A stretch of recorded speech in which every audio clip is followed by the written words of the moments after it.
we go.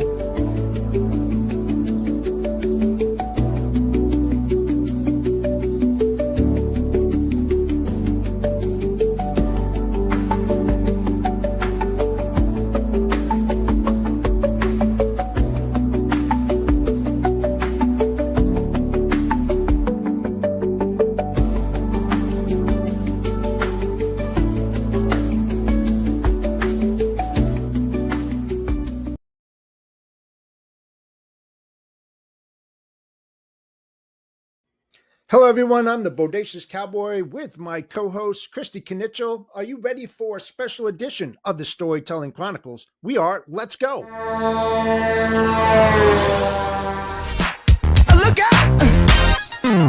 Pop, it's showtime. Showtime. Guess who's back again? Oh, they don't know.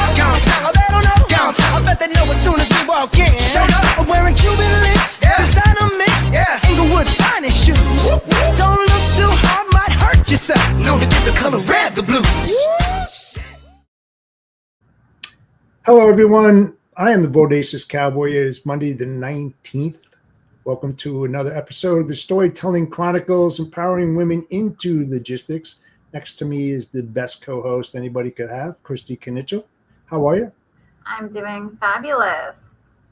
How was your weekend? It was good, actually. Well, the weather wasn't that great. I would say Saturday it was nice having the sun, but the wind and still on the cool side. But yeah, enjoyed a lot of time outside this weekend.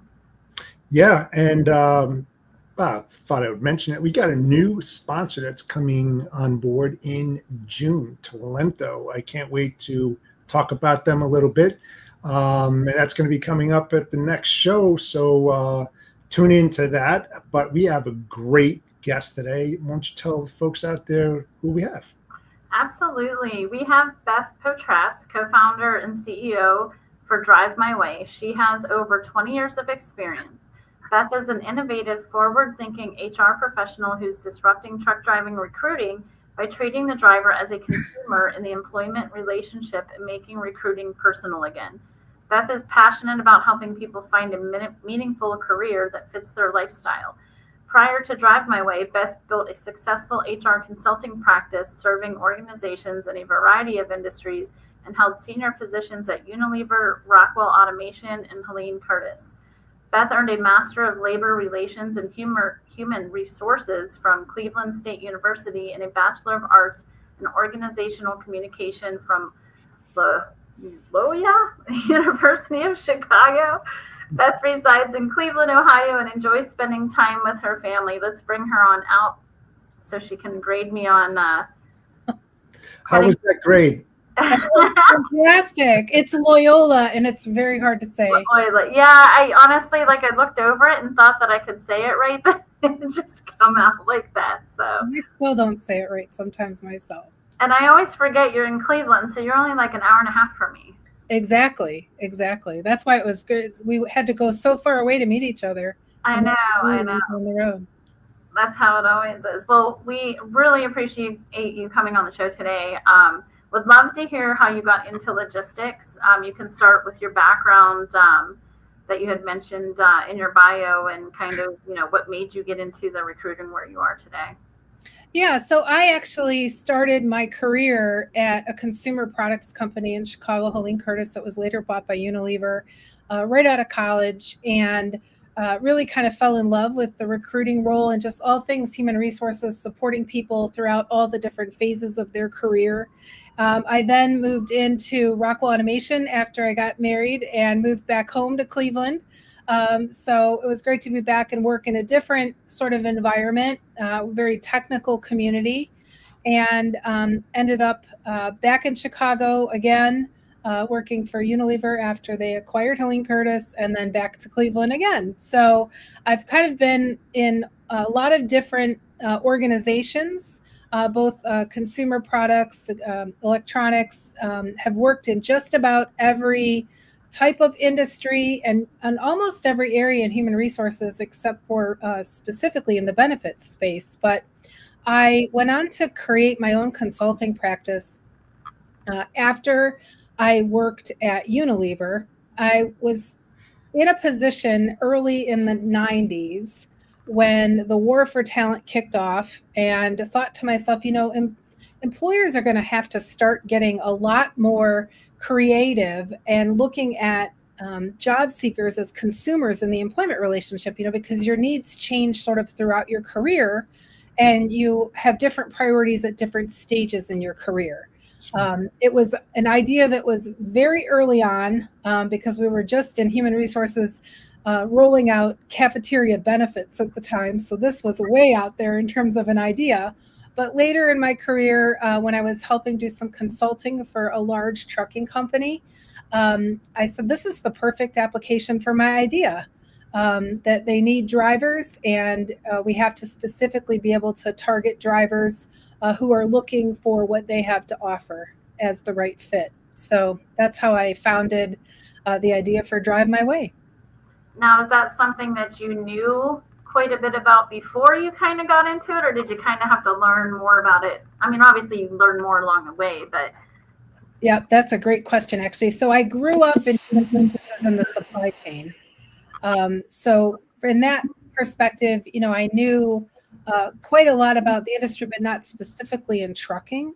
We had built a brand new distribution center for Helene Curtis at the time.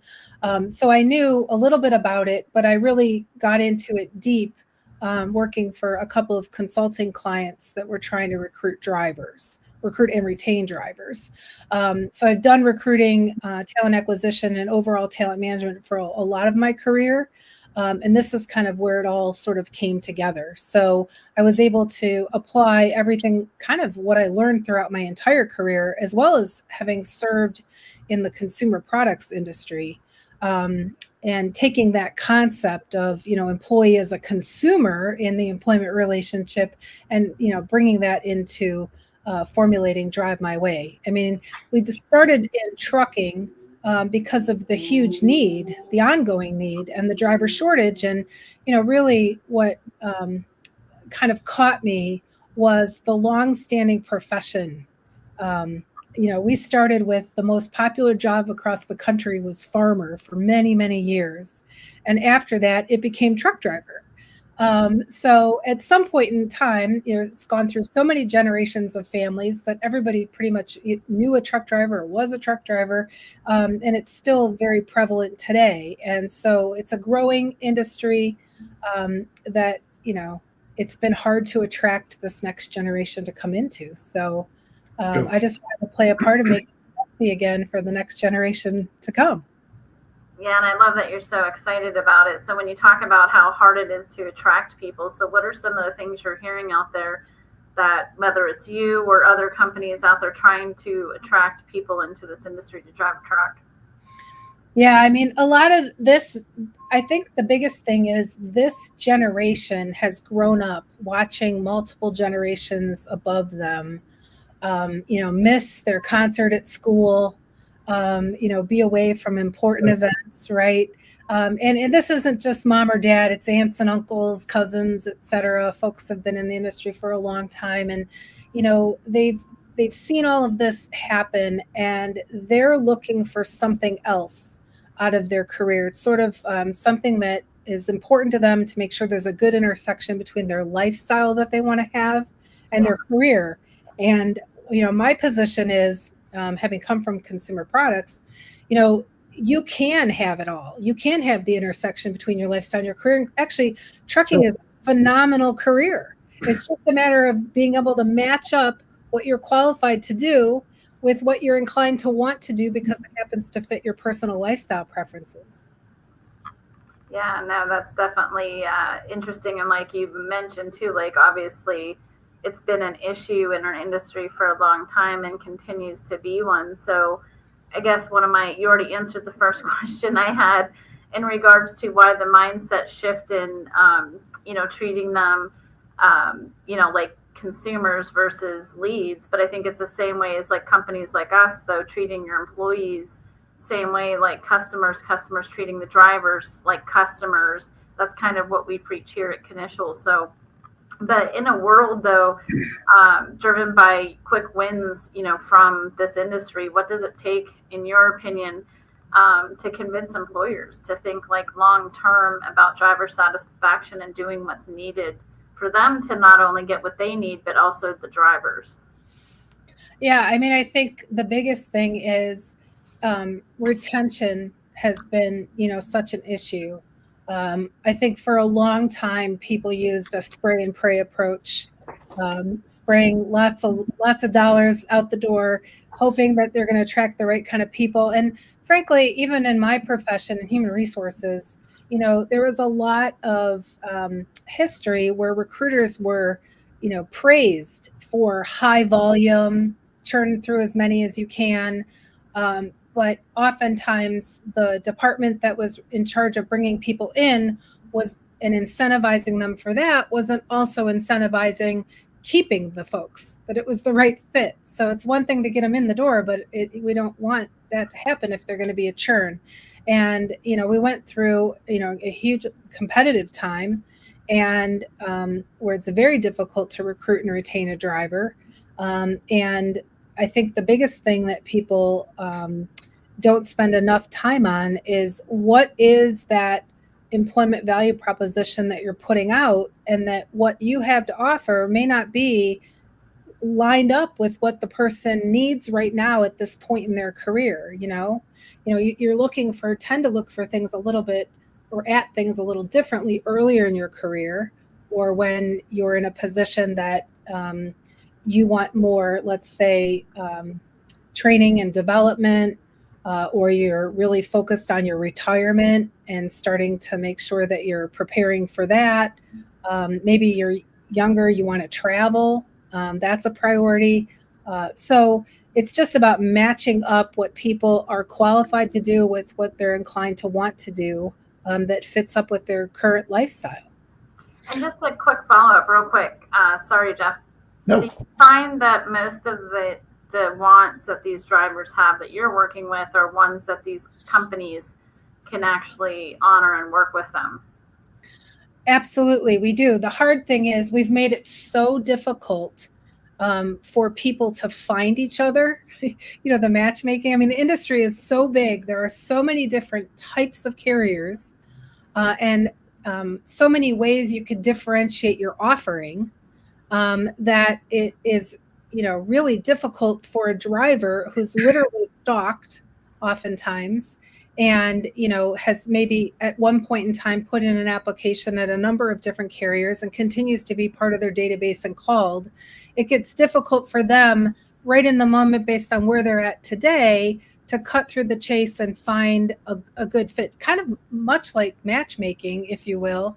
Although we pride ourselves in not being sort of just matching folks up for a short term, a date, if you will, but much more a long-term relationship, built off of a match on a deeper level at things like, important things that you value, that you're looking for out of your career, not just a job.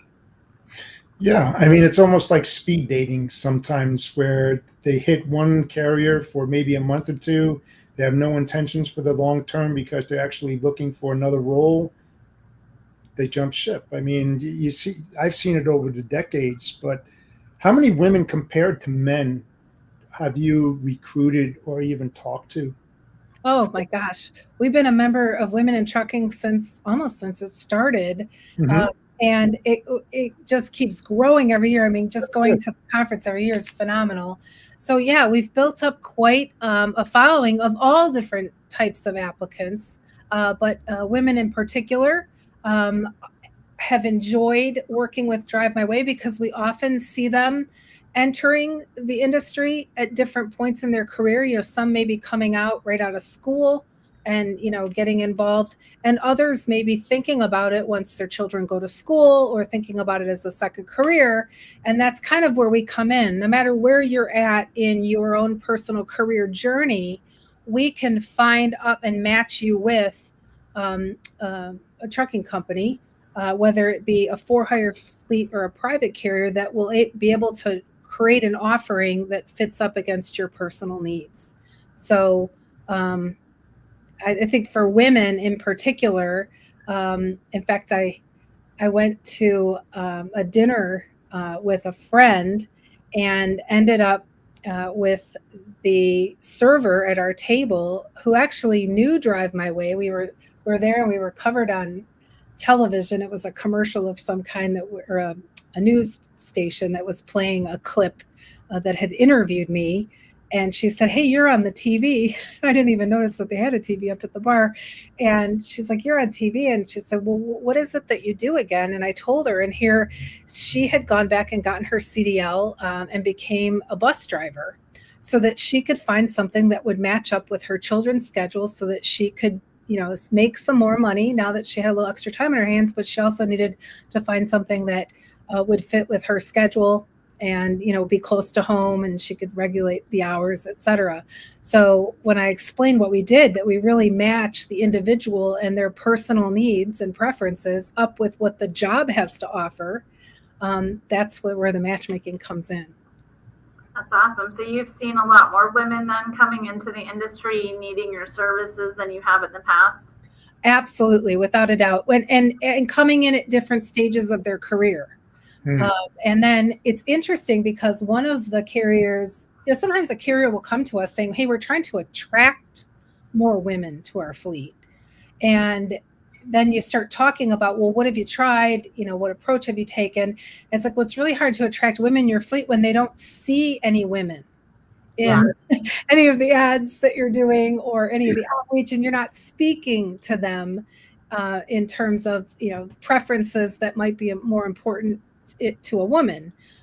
So we get into these conversations and we start showing examples where if you have to speak with the voice that you're advertising to and show how your offering can match up to what would be most important to that audience. So we actually worked with one carrier that does ready-mix cement. And here, interestingly enough, they were having a hard time attracting women to that role. But interestingly enough, most of those jobs, the driver needs to live within a 20 to 25 mile radius of the facility, right? Because you don't have a lot of time to get in and pull that load. And it was really quite attractive to women because, close to home, get started earlier, tend to be done earlier, and just a great fit. So it was all about, how do we put the job out there, describe what it is, describe the career opportunity to stick with the organization and how it fits, with somebody maybe who has, kids in school and their schedule, et cetera. And we were able to successfully increase the number of women in the fleet. It's just a matter of matching people up with something that they really probably didn't even know existed, didn't even know how to find a job like that. Well, I think the other part you mentioned is just, again, like there are companies out there looking to hire women that don't have any women or don't even know how to let women know. I talked to a recent steel company that had the same issue, right? Like, I think they had like 1 or 2 women in the company, but everything he said from marketing to everything was all male dominated.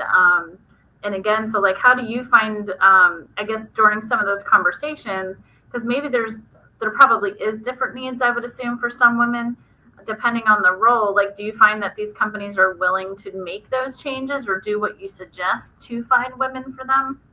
Yeah, absolutely. I think a lot of it is just having a conversation and having them stop to think, because, we get in autopilot mode, and the approach we've used to recruit in the past that's always worked for us, you just put it on autopilot and you don't think about it. You have to think about your messaging. You have to think about trying to recruit for retention from the beginning. So what's going to be most important, really thinking through what type of candidate are you trying to attract? What is it that they might be looking for? So we sort of say that you need to, kind of begin with the end in mind and put yourself in the person's position, and teasing out the aspects of your employment value proposition on why a driver would want to come and work for you and why drivers stay working with you. And sometimes that start with talking to the drivers that you've had at different, who joined you at different stages of their career and finding out what it was about the opportunity and why they joined, and then translating that for others into what kind of a career could they have.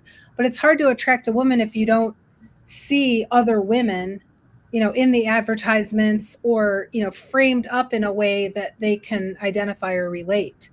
So, if you want to start recruiting for retention from the beginning, you have to start thinking about that applicant as a consumer in the employment relationship who has a lot of different choices available to them. It's just a matter of what are they qualified to do and what are they inclined to want to do based on where they're at in their current life and how it's going to support that lifestyle. And that's where the real match comes into play.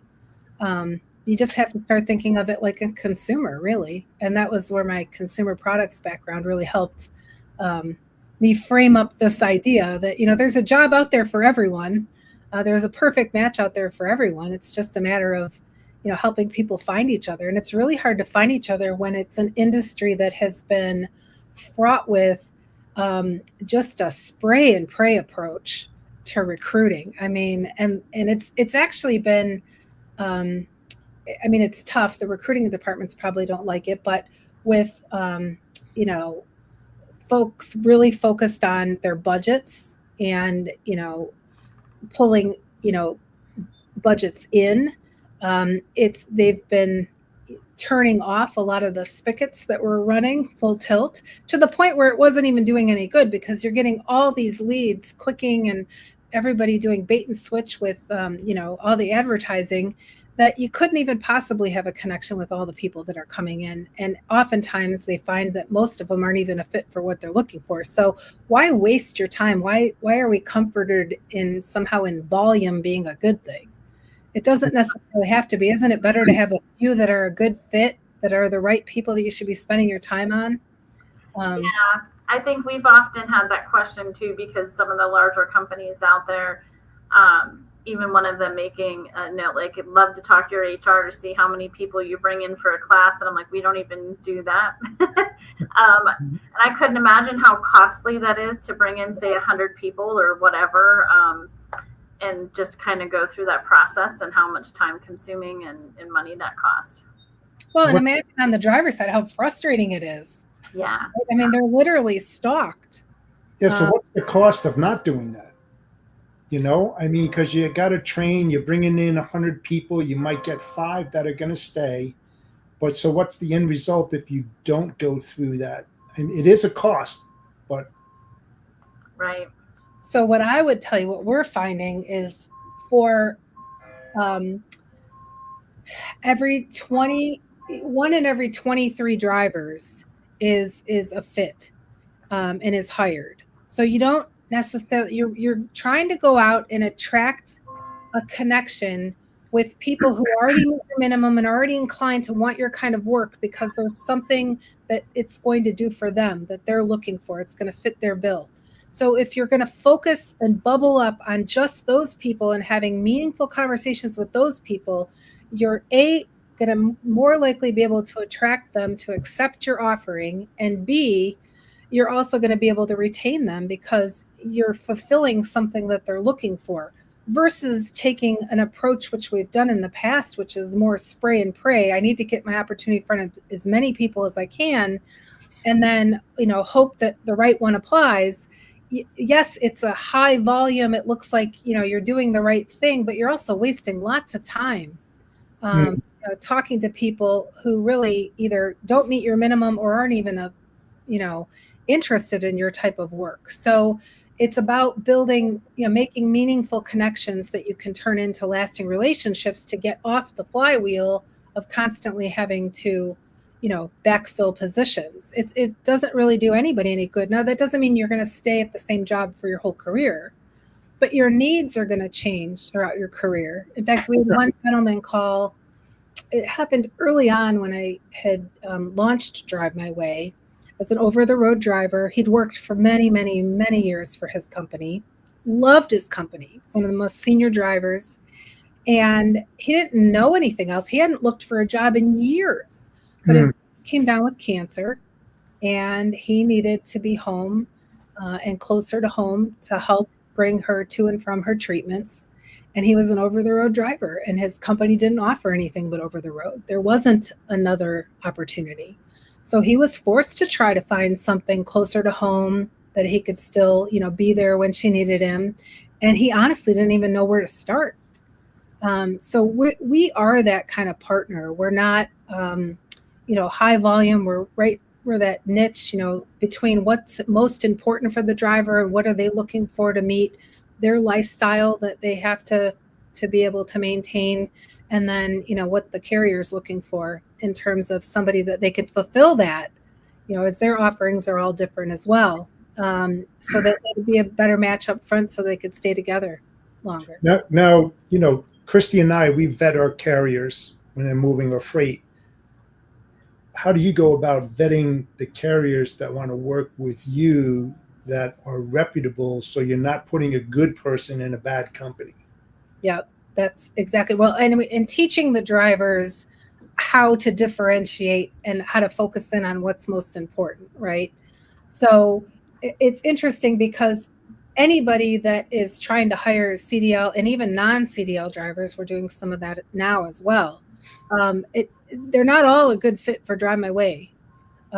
We want to work with quality carriers, but I'm also interested in making sure that we're working with carriers across all different types of segments. Sure. Because part of what this next generation doesn't realize is there's a lot of different types of carriers out there. I love to tell a story. One of our carriers we've been working with for a long time just hauled quite a few of the horses that participated in the Derby. So there's a lot of different kinds of work out there. It's just a matter of getting matched up to something you're qualified to do and inclined to want to do it because it fits your lifestyle preferences. And we are very selective on the carriers that we work with because we need to know that their intention is to recruit for retention from the beginning. If they call and they get on a demo and they want to know how many leads do we have, how many can we expect, and they start churning volume, I can tell right away at the very beginning, we're probably not a good fit. So it's a little bit about kind of like a dating, we're trying to say right up front, what are the things most important to us, even in the sales process. And we have some specific things that we look for. We look at what their turnover is. We look at, their CSA. And, when they start to describe their opportunity, what's most important to them and how they go about their process, when they get on the phone and they're talking about, well, how many leads are you going to give me? First of all, the word lead, we don't even deal with leads. They're not leads. They're drivers. If you're treating people as a lead, then we are probably not a good fit. Yeah. So, yeah. We approach everything just like you would if you were, trying to set somebody up for a long-term relationship match. It's a human at the end of the day. Yeah, exactly. And it's okay if it's not, it might be, a lot of times we'll match, or every time we match carriers up with a driver who meets their minimum qualifications, says in their profile they're inclined to want to do that type of work, and we'll get that opportunity in front of them because they live within the hiring radius. On all levels it appears to be a great fit. But in our system, a driver sets their profile to actively looking, open to consider, unavailable. And if they're actively looking or open to consider, those drivers are presented with opportunities. So it could be that we bring an opportunity to them and they're like, wow, I didn't know that carrier hired by me. I had never heard of a job like this before and I'm a fit for it. Sure. And they might say, hey, you know what? I'm not really looking right now. But it's good to know that this opportunity exists. And actually, it's great for the carrier because now you've made a brand impression on somebody, on who you are and what you do. And now you've made them aware that they are a fit and somebody that they might enjoy working with. It's just now is not a good time. So that's just super important because we're trying to educate carriers that it's not necessarily a volume game. If we present you with fewer people, but they're a better match, that's what you want because they're going to tend to stay with you longer because we're here to recruit for the retention piece. Just at the same time, we also talk to the drivers about the importance of going through their process in a diligent way so they can focus in on exactly and learn about the type of carriers that offer what they're looking for, which is really hard to tell when you just go look on the just average job boards. It's hard to decipher, they all start to sound the same. Yeah. And it's hard for them to find a fit.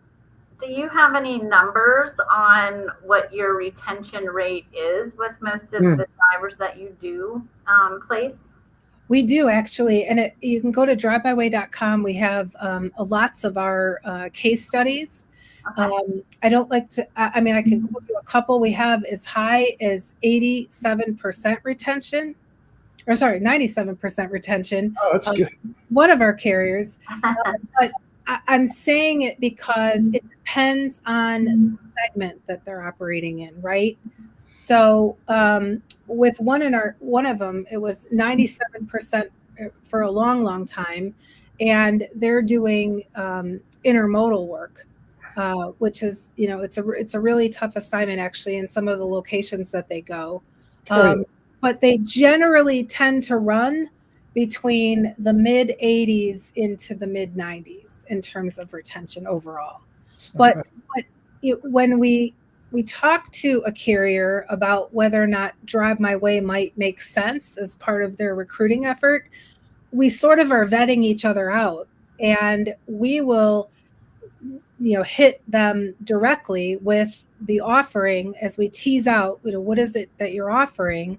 Tell us about your retention or your turnover. And then we talk candidly about, what we're going to be able to help or not help with, and often end up, consulting on a few of the things that they might want to consider on why their job may not be attractive to folks. Or if they have a great offering and they're just not doing a great job at articulating it in a way that it's going to resonate with the driver. What kind of, when drivers are looking for jobs, are they looking for super regional, long haul? What bucket are they usually falling into? I got an idea, especially with the economy the way that it is, but what bucket are they falling into? So, Jeff, that's actually a great question. I think the fun part of what we do is no matter what bucket they're looking at, we're only going to show them jobs that they meet the minimum qualifications for. So they're literally tailoring. I'm looking for this type of route, this type of schedule, this type of home time, these type of benefits, and a job within X number radius of my home.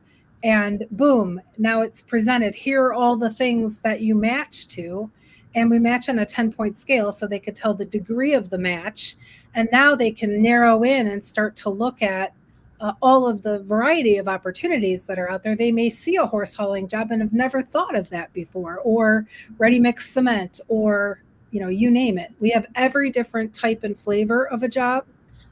Both owner operators that are looking to lease themselves on with a quality carrier, to teams, all the way down to local delivery drivers.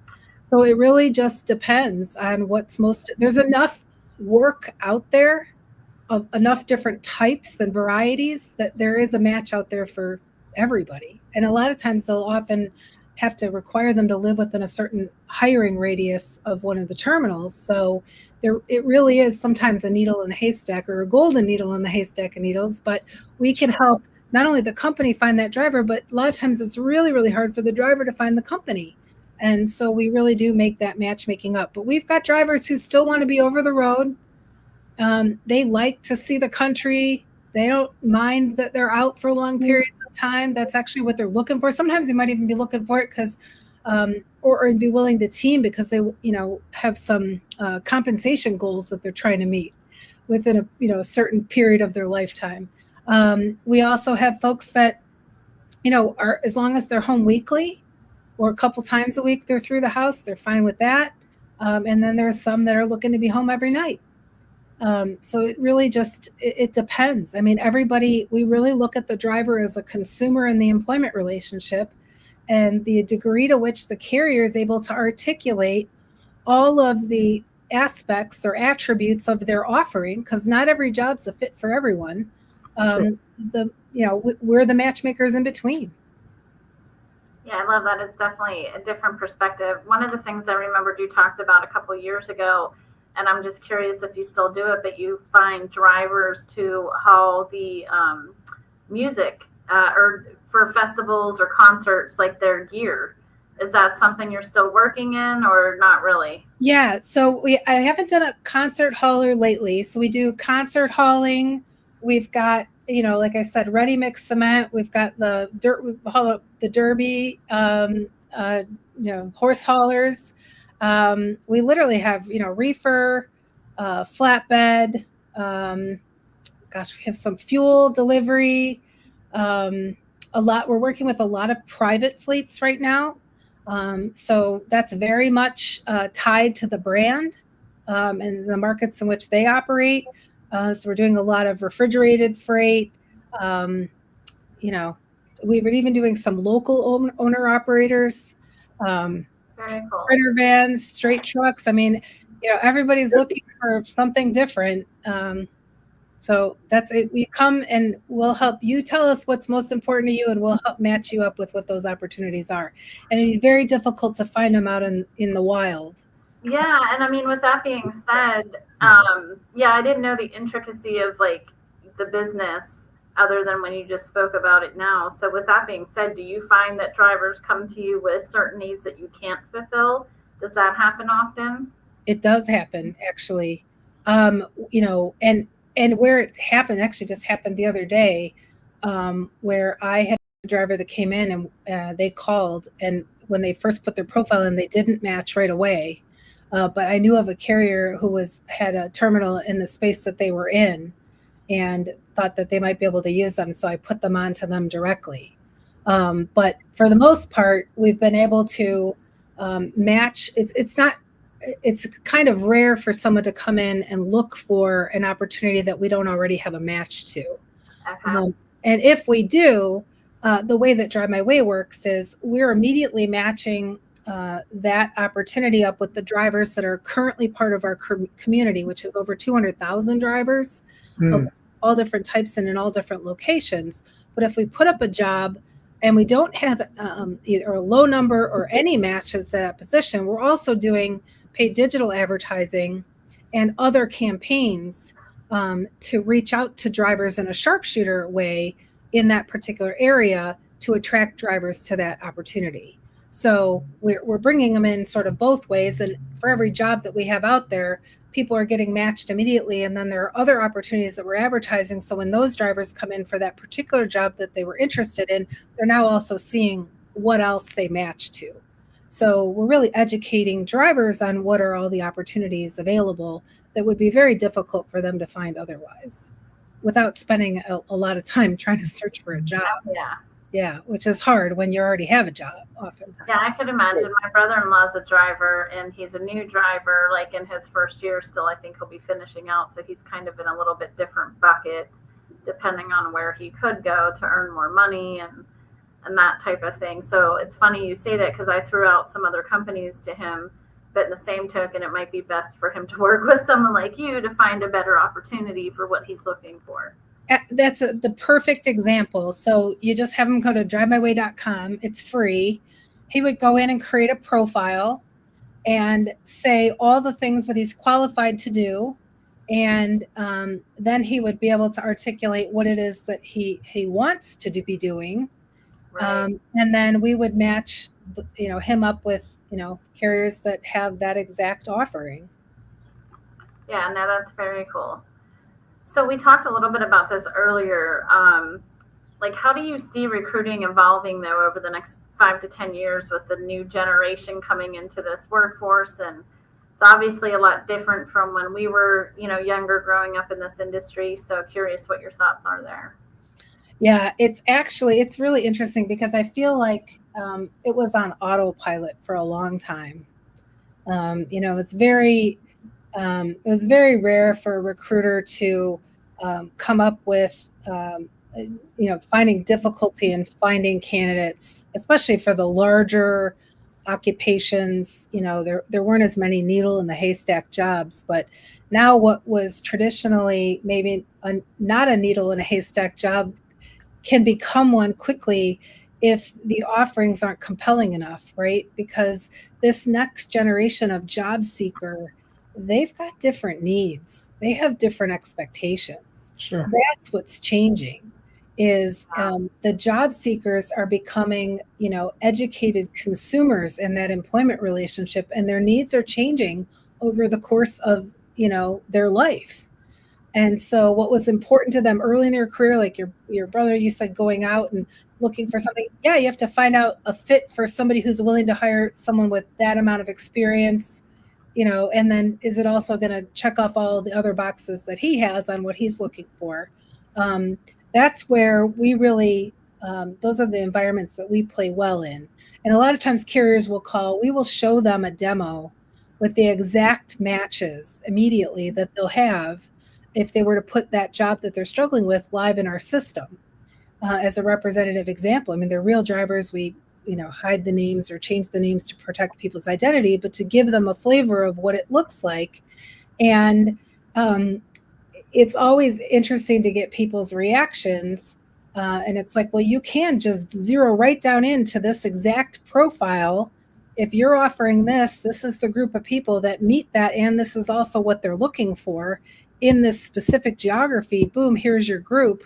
Now you can focus your recruiting efforts so that you can take that connection we just made for you and make it more meaningful and turn that meaningful connection into a lasting relationship.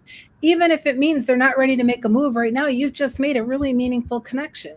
So it's not a spray and pray. This isn't a volume game. Try to get to everybody and just turn through as many applications as you can. These are real people with real needs that are changing, and different things are important. What's important to one person is not as important to the other. So it really is much more of a matchmaking role and trying to assess fit on both sides. The drivers are interviewing the company just as much versus what they used to. So what you're talking about too, so there's technology, right, that's matching these people based on what they're inputting. So how much human element on your side is involved after that happens? Or I know you said maybe there's some conversation before, but just curious. Yep, that's a great question, because that's actually really kind of what differentiates us. I think the pendulum has swung from what used to be the, get the Sunday paper out, which we could all probably remember, circling all the jobs, right? Trying to figure it out. And then Craigslist or a couple boards come up, and then, okay, I guess we'll do it like this. But it's still very much a word of mouth, trying to figure out, who's in the search and who can we rely on to give us nice leads, to the complete opposite, which is sort of, you've got bots and things communicating with you like it's a recruiter and you're not sure. Yeah. And folks just kind of feel like it's become very impersonal and they've been sort of burned. And, that's where we play, in that we have a proprietary and patented technology that does match on the attributes that the driver feels are most important, along with the driver's minimum qualifications against what the job offers and what the minimum qualifications of the job are, to help both sides sort of save some time so that they can focus on the most important part of, is making that meaningful connection.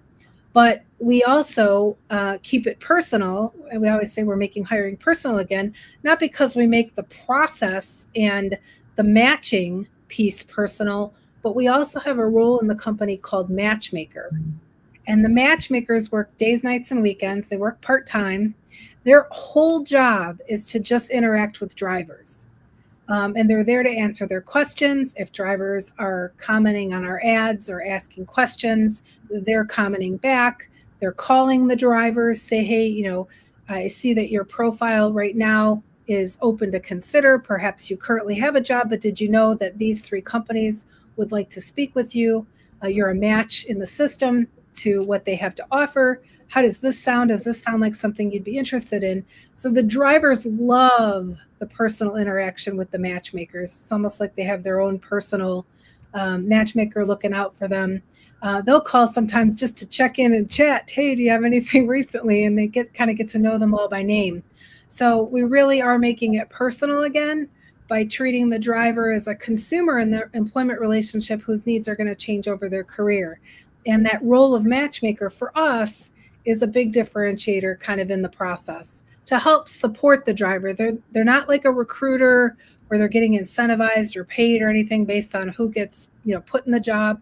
It's not like that. They're truly just there for the driver's support. And so they might call a driver and say, hey, you have a profile with us and you've been matched to these 3 jobs. Let me tell you a little bit about them and, get your feedback. And if the driver's not interested in moving forward in a position, they would decline the invitation to express interest, but they have to provide the reason why. So we're also collecting that real-time feedback from drivers on what it was about that opportunity, because they were already a match, but yet chose not to pursue it. So that gives the carrier a lot of really amazing information about what was it that didn't attract that particular driver. And then if you start to see some themes coming up, now we can zero in, from a consumer perspective and start look at some of those themes and see if there's anything about the value proposition that can be modified or changed to be a bit more attractive. So you're getting live feedback, which you don't really get when you just kind of spray and pray an ad out there. I had one carrier say, I just don't understand. I've spent all this money on all this advertising and I got a bartender and a window washer and neither one of them could even had a CDL. And I said, well, what you put out there is sometimes what you attract. So not quite the job. Maybe they were just hoping you would sponsor them to get a CDL, but that's the market that we're in. People just don't have time, and people are truly looking for what's most important to them, and it's really hard for a driver to find that right fit. Look at your brother. He's coming to you saying, "Hey, where should I go?" Well, with a general profile of a recent grad, I mean, there's a whole pool of people that might consider that, but how do you find the right fit, and what segment too? I mean, there's a lot of different types of segments that you can work in, and a lot of times, like even horse hauling, nobody even knew that was a thing, or concert hauling, and I mean, there's so many things that you can do, and that's kind of what my mission is to make,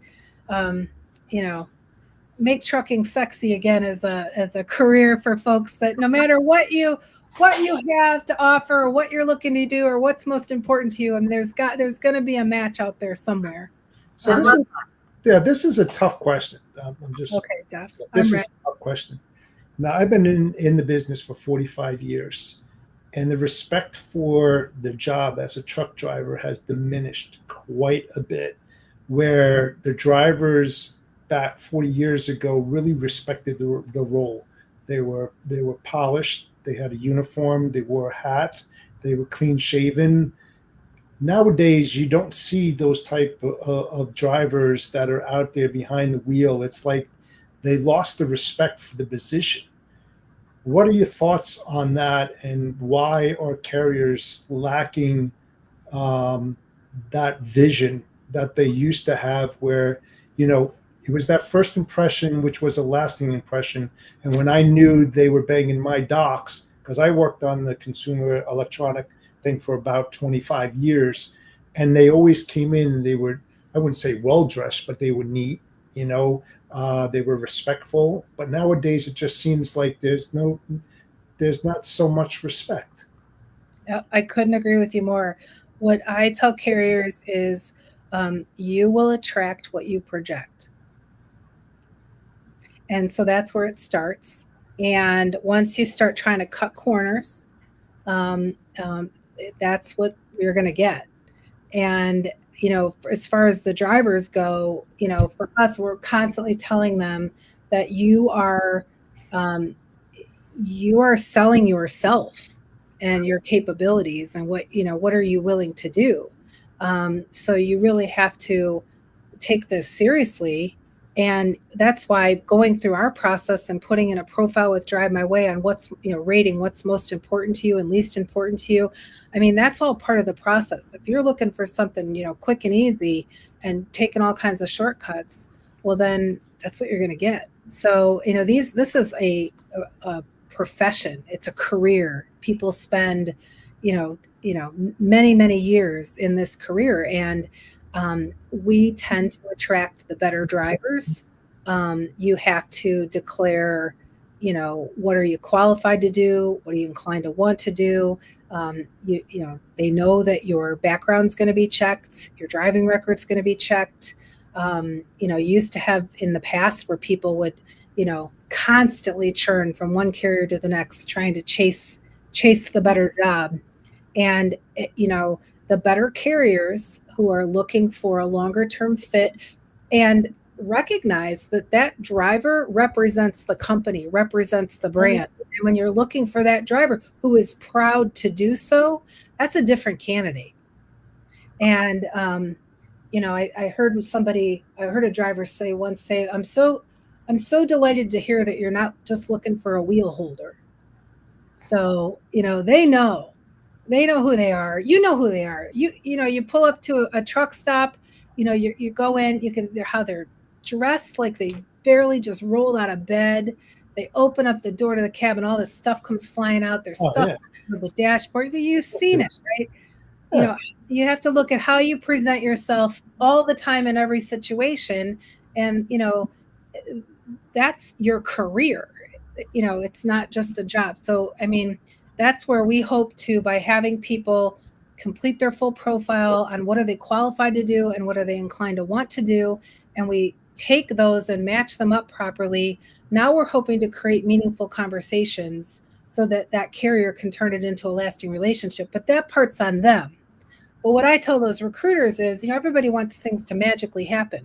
Why would you throw a bunch of money out there to pull in a whole bunch of leads that you don't even have time to put any quality into? I see a lot of people leave leads on the table. Yeah, exactly. Fill a seat. But that's what happens is in organizations, a lot of times the recruiting team, they only were incentivized on getting them in the door. How many do you have sitting in orientation successfully? No one paid attention to how quick they were out the door. So, and how much money that costs the company, and not just the recruiting, but also the onboarding, the training, and the reputation. Yeah. But you see, something's missing that people don't really take into consideration. Everybody's brand image and reputation's at risk. Yours is, mine is, Kristy's is, because they represent us, as service providers or recruiters or whatever. And that's the thing that's really, really tough. And, you wonder why drivers are disrespected and they don't show any respect to anybody, because they feel that, I guess they're entitled. You can't do anything without us. So you either like it or whatever, and I'll just move on. I've seen that terrible evolution for the last 40 years, and it doesn't seem like it's getting any better. That's why I wanted to get your feedback on that. Like, how can we change that environment? Because that affects their revenue, their annual revenue, because there's still older guys out there that want to, that care about their brand image and reputation. They take those extra steps. Then somebody comes in here that's, wearing flip-flops, or haven't taken a shower in like 10 days or whatever. And you're like, I'm putting my stuff in your van, with my brand image and reputation as a service provider and as a shipper. It's terrible. Yeah, I love your perspective. Because what we tell people is what you project is going to be what you attract, right? And so everybody who's out there just to spray and pray, cut corners, will let anything go. That's the reputation you're going to get. That's what you're going to attract in the end. But that the quality drivers, the true professional drivers, they're committed to this as their career. Mm-hmm. And they, they're sharply. There's a lot of good drivers out there. There's no doubt about that. No, but I'm just saying the ones, I guess, either the companies who are trying to attract drivers, they're not getting that quality driver that's coming in to fill the retired guy or woman, role and fit in their seat. It's just like, you need me more than I need you kind of deal. Right. Yeah, and I wonder if part of that too, changing over the years with the shortage and companies bringing in drivers from other countries and like just worried about that most money they can make. Obviously Trump, not talking about politics, but he did put out there about the drivers speaking English. There's a reason for that, obviously. That makes sense. Yeah, so at the end of the day, I just wonder if that's been part of maybe the downfall of professionalism in transportation, because companies are bringing these drivers and they're not really teaching them, or maybe they're not coming necessarily, they're not here, maybe some of them, because I do know companies brought people from overseas. So I'm just curious your take on that. Yeah, it's interesting. I think we have seen, we certainly saw some easing up, if you will, on some of the hard qualifications during the height of, the last couple of years, when we went through, COVID and all of that, people hauling essential freight. It was really tough. It was like a lockdown right away. It was hard to get new drivers in to be able to fulfill the needs. And when, people were really in need of drivers, everybody wanted a piece of the action, right? Because, things were going really well. Sure. And I'm really hoping now that the things are kind of dying down a bit, that people are going to get back to the basics. What you project is what you're going to attract. Yeah. And, if you really care about your company and your company's reputation, and you really do believe that every person in your organization represents the company to every customer, then you are going to toe a line and not cut corners. The people who cut corners are the ones that are in trouble, whose drivers are in accidents. They're churning over all the time. That's what happens when, as you guys would say, take your hand off the, Yeah. I don't have two hands on the wheel anymore. There's reasons why, things are done a certain way. And you know what? It's a commitment. It takes longer to find a driver like that. It's more invested in the process of getting to know one another and make sure it's a good fit for both sides, because nothing magically happens. It's not a spray and pray approach anymore. It's a relationship. That driver represents you, your brand, and their peers. The other drivers are mortified, when they come across, a driver that, doesn't properly represent them or the company, because it doesn't make the rest of them look professional. So, we're trying to go back to the basics and, have trucking elevated as a profession. If you're not in it and you're not willing to step up and be the professional you're being called to be, then maybe it's, you want to go someplace else. But I think it takes everybody. It makes the recruiting folks and the hiring managers have to be called, to be held accountable for what's coming in and what's staying and the quality, because everyone should be graded on that, right? And then at the same time, I would look to the other drivers that are out there to really push to, not accept anything less. Why should you? It just makes everybody cast in a bad light. So, you want them to say something, because, the number one recruiting source is actually employee referrals. Oh, sure. That a good driver, and everyone knows who they are they're only going to put their name on the line, their reputation on the line, to refer another good driver. So, and likewise for the bad drivers, right? And you can tell right away on someone's record that they're trying to chase money, or trying to run from not fitting, other qualifications that they're too stringent. Or they have other ill intentions. Correct. Exactly. So all of that kind of comes out, but I think it's, to me, I'm really glad that you brought it up, Jeff, because, as a professional in this career, it takes everybody from every seat that you sit in, you as well, Kristy, in terms of, this is a profession. And quite frankly, every single person listening to this and every person around us should be concerned about it and pleading for folks not to cut corners, because we share the road. Yeah. We're all in this together. And not to mention, what are we doing to this next generation? How come all of a sudden no one wants to be a truck driver, when it used to be the most popular profession after a farmer in every state in the United States? What happened?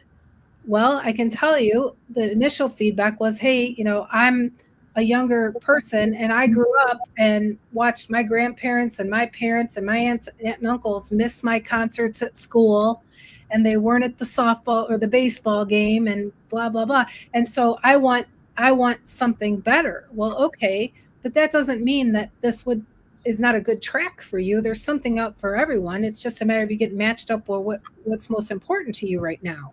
So I think, we need to go back to the basics on illustrating what does it mean to be a professional truck driver?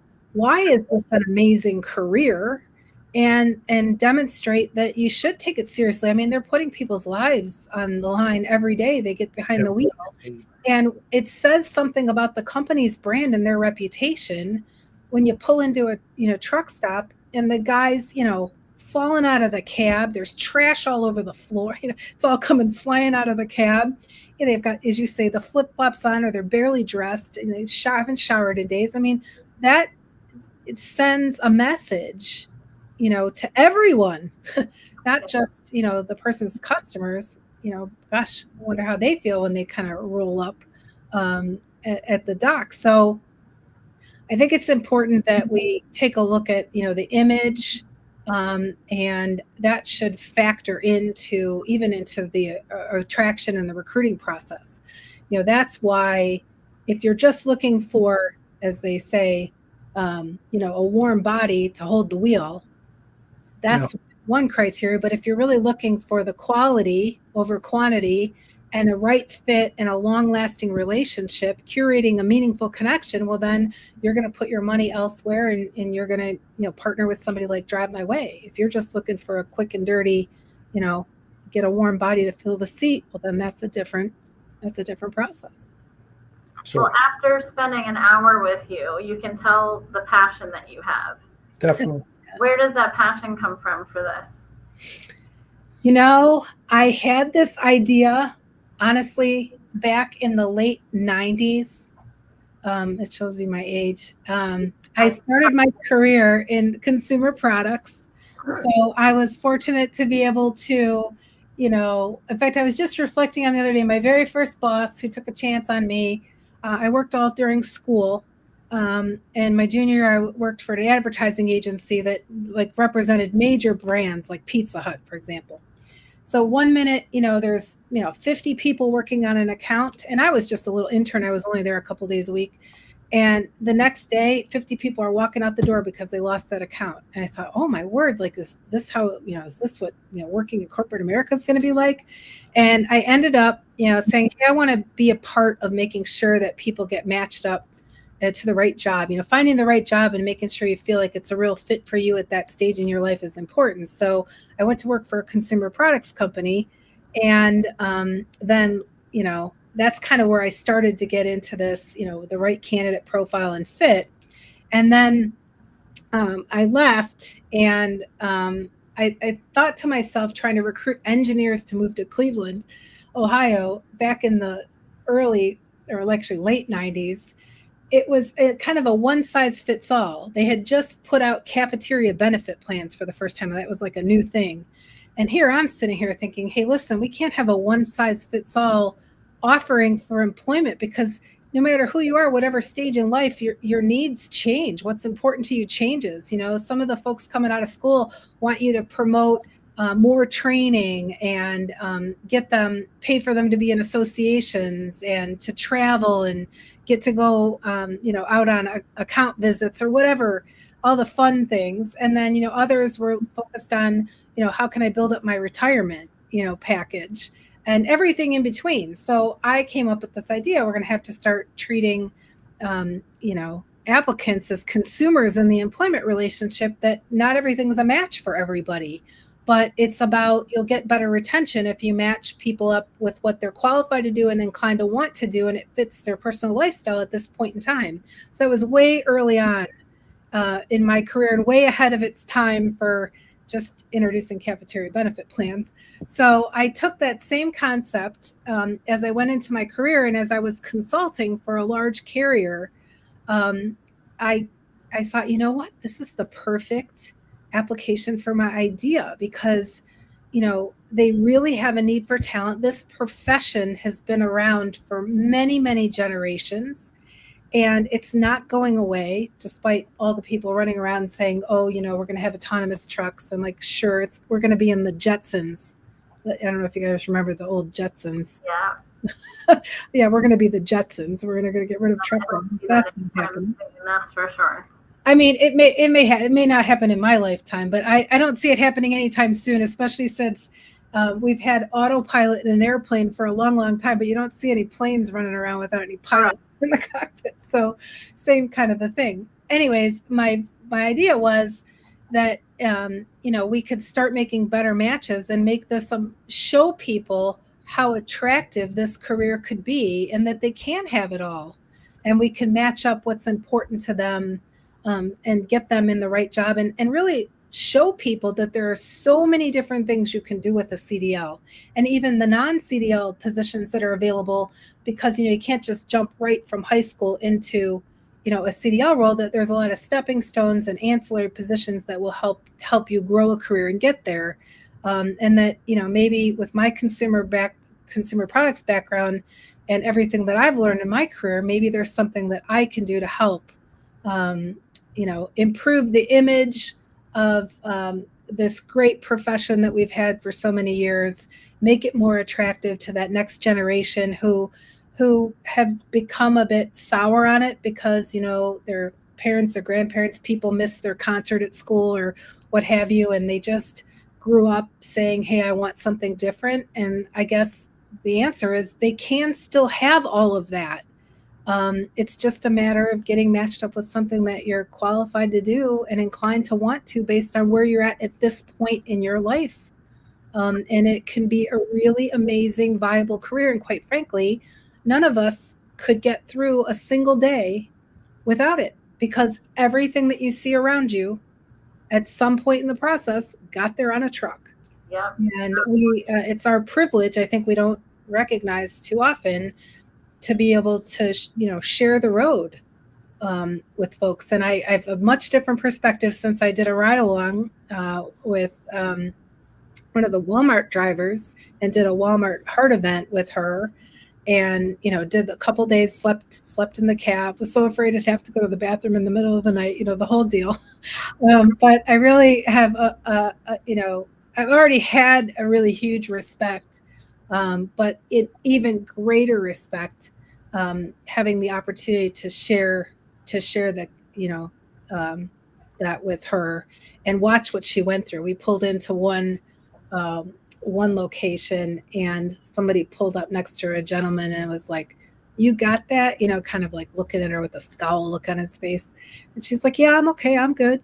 So, he didn't believe her. He was like running the yard. So he went along the other side of the DC, and she had come up and was backing in, and he's sitting there staring at her, making sure because he said, do you want me to pull that in for you? And she's like, oh no. Yeah, I got this. But it gave me real perspective, to see what it was like, That's learning experience. It literally changed my life. Truly. I honestly believe it. And I'm still committed.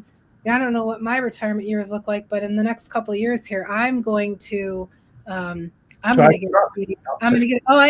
get a CDL 100%, because my view is, I want to be able to share what an amazing profession this is. And probably much like you, Jeffy, as a professional driver, it should get the respect that it deserves. And when we went through a period where people were willing to reduce the criteria and kind of show some desperation and kind of just let the floodgates open for just anybody to come in, that hurts everybody in the end. Not to mention all of us that are driving, next to those folks and all the potential risk and et cetera. I just have a lot of respect for those in the profession and their families, and just knowing how many people look up to them, the children and how they project themselves. And you could definitely tell a true professional driver, when you meet them, and their stories are just so heartwarming, and the stories of the families, and how proud they are. that's why I do kind of miss some of the major truck shows that used to happen, and all the folks we used to connect with. They'd come every year, to tell us the stories of what all happened that year. And I just love to be able to celebrate, the profession and what they're doing every day, and to support them in elevating it as a true career, because the truth is none of us would be able to get anywhere without them. Yeah. Unfortunately, that's something a lot of people, I feel like, still don't realize. Maybe during COVID, there was a glimpse of it, right? And then I feel like it kind of went by the wayside. Yep. Yeah, I think but that's why we have to hold firm. Every driver is representing other drivers out there. Every driver is representing the carrier that they're hauling for. Or themselves. They're representing their peers. So like things like you said, Jeff. When how they dress, and present themselves. All of it. I mean, but you start to bleed into the profession when you start to accept less than quality, less than quality. That's what you're going to get. You're only going to attract what you project. So that's why Drive My Way is a real differentiator, because if you're about quality and this is truly professional and they can have a career, and we're going to show them all the different aspects of how they could find a place to fit based on what they want and is important to them in this career, they can have an amazing career. It all at the same place, or if their needs change throughout their career, they may need to move around. But nonetheless, it's a career. It's a profession that should be respected. And once you start cutting corners on your qualifications, that's when that's when that old adage comes in: you get what you pay for. And you will pay way more than yeah, you will pay, and very much so. And it's also like how you're viewed by even the other drivers. Everybody know. You stop them all, they'll tell you. They know who the quality carriers are and who they aren't. They're not shy, that's for sure. Well, it's a world that they live in, that they all communicate on their, I'm assuming, their radios, and I don't know. But yeah, you're at truck stops and all kinds of stuff, so you get to know who's who. You get to know who's who, and you just help them. If you think about the recruiting process for these folks, and we couldn't make it any more difficult. I mean, people spray and pray all these postings, most of which all sound the same. Everybody's going to treat you like family, and whatever. And we put them all out there, and we expect them to try to navigate it all. And then you wonder why employee referral is still the number one source. It's because people don't have time and they don't trust anymore. Yeah. So they want somebody to refer them. They want somebody with a personal experience. And, that's why we can use technology to help match people. But at the same time, it's the relationship building and, making hiring personal again. And the driver's, not a lead, it's a person with a career. And so all of those things have to come together. And, just like matchmaking, for a relationship, to be able to make sure that we can get two folks to connect and decide if it's the right opportunity at the right time. Right. There you go. Well, thank you so much for coming on today and sharing all this great information with us. We truly appreciate it. Yeah, thanks. I appreciate both of you and all that you're doing to help elevate the industry and give people some great food for thought and engaging folks, because that's what makes this a great industry to work in. And it's actually going to make us all better in the end, because there's certainly a lot we can learn from each other for sure.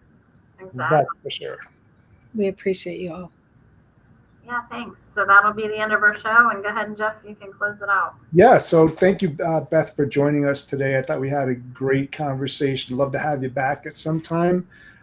So everybody out there, thank you again for watching the Storytelling Chronicles, Empowering Women into Logistics. We'll be back in the next 2 weeks. I hope everybody has a great week. Until then, take care now.